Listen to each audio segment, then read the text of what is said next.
Alright guys, welcome back, and in this video I am going to show you how to use a tool called Hydra to access a router's settings or configuration screen, whatever you want to call it. So as I'm sure you guys know, whenever you go to the IP address of a default gateway or maybe a variation of it, what it does is it gives you this web page where you can access your router's settings, and you can change things like the default DNS server. This is where you set the pre-shared key or password for your Wi-Fi network. Basically any settings that you can perform on your router, this is how you get to it. So if you click login or maybe the forms right here, then what it has you do is it has you type the username and the password. Now most of the time what you need to do, and this is incredibly easy, if you just look at the manufacturer of your router and maybe the model number, let me just close out here, then all you have to do is you have to go to Google and say, okay, what is the default username and password? And it's usually something really easy like user blank password, admin, you know, something really simple like that. So if you ever get to one of those screens, first just Google it and see what the default credentials are. Now if you were smart and you actually change your password like I recommend most people do, then maybe a few months later you came back and you're like, alright, I want to change, I don't know, maybe my Wi-Fi password, but I can't remember my password that I changed my router to. Well, what you can do is you can use a tool called Hydra, and this allows you to perform a dictionary attack on your router. And I guess it isn't really an attack, it's more of a recovery tool since it's your own router, but I'll show you guys what we're going to do. So, and by the way, I know that my router before this tutorial, I already changed it back to default, which is the username is user and the password is also user. So just remember that is user to log in, but we'll do it the cool way. Alright, so before you start doing this, you're going to need to have two files. The first one is for potential usernames and the second one is going to be for potential passwords, and they're usually going to be a lot longer than this, but this is just an example. So what it's going to do is this tool is going to go through every username, and for each one it's going to try all of these passwords. So root with this password, then root with this password, then if it can't hit any, it's going to go to admin with this, then this, all the way down here, and it's basically going to go through every combination until you find the one that works. So let's close out of here and I'll show you guys how to use it. So if you just type Hydra, then after this you need to give it the page where it's going to log in, and I closed out of my browser, but mine was login.html. so if you go to HTTP, that was the protocol, and if you just type in the IP like you would in a browser, it gets a little confused, so you need to surround it with square brackets. So 192.168.0.1, and this isn't the same IP for every single router. The IP of your router depends on the manufacturer, how your network's set up, but for mine and a lot of people's it's going to be this one or maybe 168.1.1, so just look for your own. You know, there's a bunch of different variations. So my login page is login.html. So this is pretty much the page where we have to type the username and password.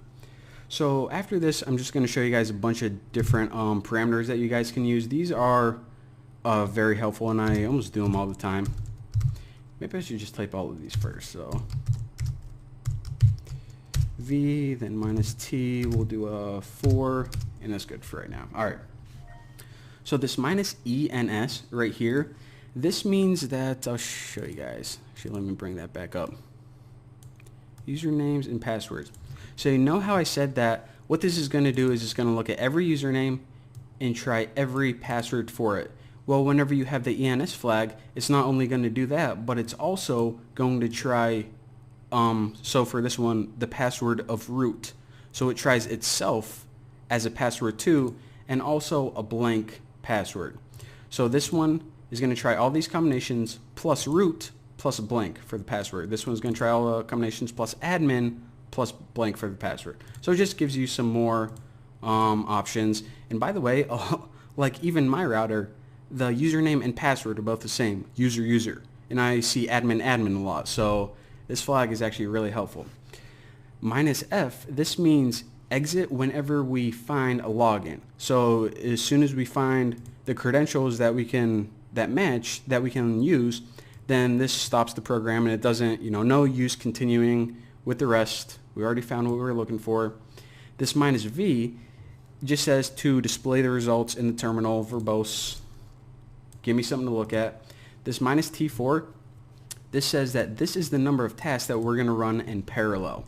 Now you just don't want to do like 100 because some routers won't allow it, and even if they do, then it could probably crash it. So usually -T4, 8, or 16 are your options there. And the last thing that it needs is just the files for the username and the password. Now if you're using a list, then you use a capital letter. If you're using just one, then you use a lowercase letter.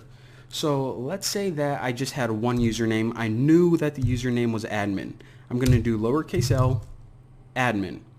Now since I have a list, then I use uppercase. So that's the difference between those two, and mine is on desktop and what was it, top usernames. So top 10 usernames.txt, and well, it'll wrap. So alright, so the last thing is of course the passwords, and same thing for password. So if you know the password is like bacon123, then you can just use a lowercase p, but I'm just using a list of passwords, so I'm going to use uppercase P, and then that's on the desktop too, and that is top 10 passwords.txt. So there you go, and well, now it's good to go. I'm going to hit enter and check it out. Look how fast that was. So it ran through all of the root.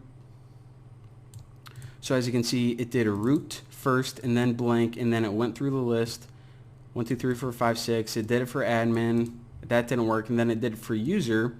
And once it got to the login user using the password user, it says dun dun dun, we finished, we found a valid pair. This is a username and password combination for your router.